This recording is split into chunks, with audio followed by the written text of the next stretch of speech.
ರಾಮಸಮುದ್ರದ ಸ್ವರಾಜ್ ಮೈದಾನದ ಪಕ್ಕದ ಪ್ರದೇಶದಲ್ಲಿ ಕಳೆದ 5 ದಿನಗಳಿಂದ ವಿರಳವಾಗಿ ಕಾಣಿಸಿಕೊಂಡು ಬರ್ತಿದ್ದ ಬೆಂಕಿ ಮಂಗಳವಾರ ಏಕಾಏಕಿ ಭಾರೀ ಪ್ರಮಾಣದಲ್ಲಿ ವಿಸ್ತರಿಸಿತು. ಪರಿಸ್ಥಿತಿ ಗಂಭೀರವಾಗುತ್ತಿದ್ದಂತೆ ಪುರಸಭೆ ಮತ್ತು ಅಗ್ನಿಶಾಮಕ ದಳದ ಸಿಬ್ಬಂದಿ ತಕ್ಷಣ ಸ್ಥಳಕ್ಕೆ ಧಾವಿಸಿ ನಂದಿಸುವ ಕಾರ್ಯ ಆರಂಭಿಸಿದರು. ಬೆಂಕಿಯು ಇನ್ನಷ್ಟು ವ್ಯಾಪಿಸದಂತೆ ತಡೆಯೋಕೆ ಪುರಸಭೆಯ 2 ಟ್ಯಾಂಕರ್ಗಳು ಹಾಗೂ ಅಗ್ನಿಶಾಮಕ ದಳದ 2 ವಾಹನಗಳು ನಿರಂತರವಾಗಿ ಕಾರ್ಯಾಚರಣೆ ನಡೆಸಿದ್ವು.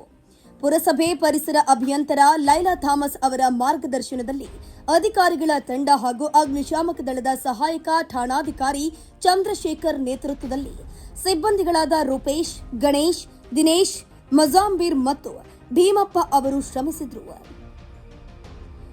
ಈ ಪ್ರದೇಶದಲ್ಲಿ ಕೆಲವರು ಅಜಾಗರೂಕತೆಯಿಂದ ಸಿಗರೇಟ್ ಅಥವಾ ಬೀಡಿ ಸೇದಿ ಎಸೆಯುತ್ತಿರುವುದರಿಂದಲೇ ಬೆಂಕಿ ಕಾಣಿಸಿಕೊಳ್ತಿದೆ ಎಂಬ ಶಂಕೆಯನ್ನ ಪುರಸಭೆಯ ಮಾಜಿ ಸದಸ್ಯ ವಿನ್ನಿ ಬೋಲ್ ಡಿಸೋಜಾ ವ್ಯಕ್ತಪಡಿಸಿದ್ದಾರೆ.